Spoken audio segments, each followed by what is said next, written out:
Could you just remind us how MVPs work? Great question, Kyle.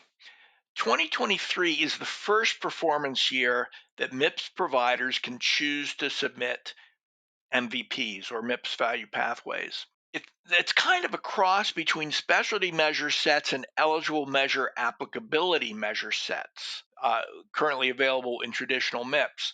Specialty measure sets suggest the set of measures that apply to certain specialties, and eligible measure applicability, that's EMA, measure sets define sets of measures that apply to certain clinical topics that often cross specialties. As I look over the first 12 available MVPs, I see a bit more emphasis on clinical topic than on specialty. Even when an MVP looks to be specialty specific, it typically represents a single clinical topic addressed by that specialty. The upshot is there are likely to be multiple MVPs that apply to any particular specialty, and many MVPs will apply to multi specialties that will each contribute to care for the topic.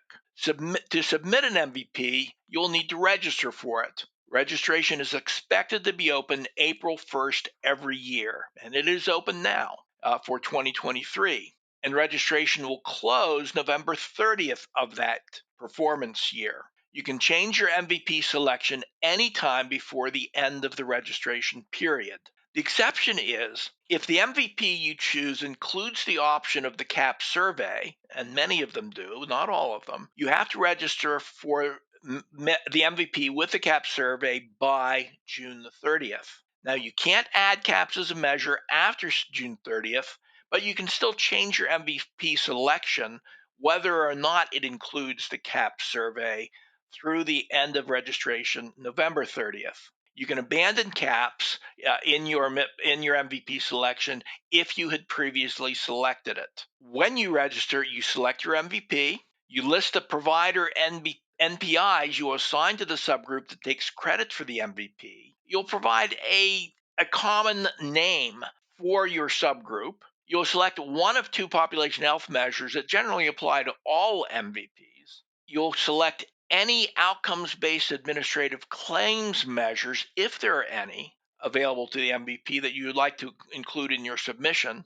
And of course, you'll select CAPS if available and you want to do it. When you submit, you'll submit 4 out of the available quality measures for that MVP. Now, that might be adjusted by any administrative claims measures that you previously elected that Medicare will calculate for you. It can include caps if you've previously elected it. You'll also choose improvement activities from the MVP selection. And there are specific improvement activities available to each MVP. Promoting interoperability is required for everyone, and it's the same for everyone. And your group PI submission will count for each of your MVPs. All applicable cost measures for the MVP will be calculated by CMS for you. If none apply, your cost points will be redistributed. That's basically how MVPs will work. They'll add more MVPs every year, or intend to.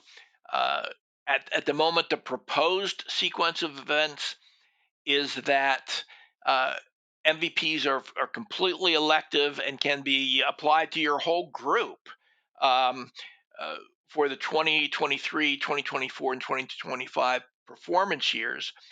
Afterwards, you'll have to break into subgroups to do MVPs, but MVPs will remain optional until the expected end of traditional MIPS, which is currently projected but not set in concrete to be after the 2028 submission year. Now, you can expect that may extend out more years before MVPs are the only possible way to do MIPS, but it's extraordinarily unlikely to be any more rapid than that.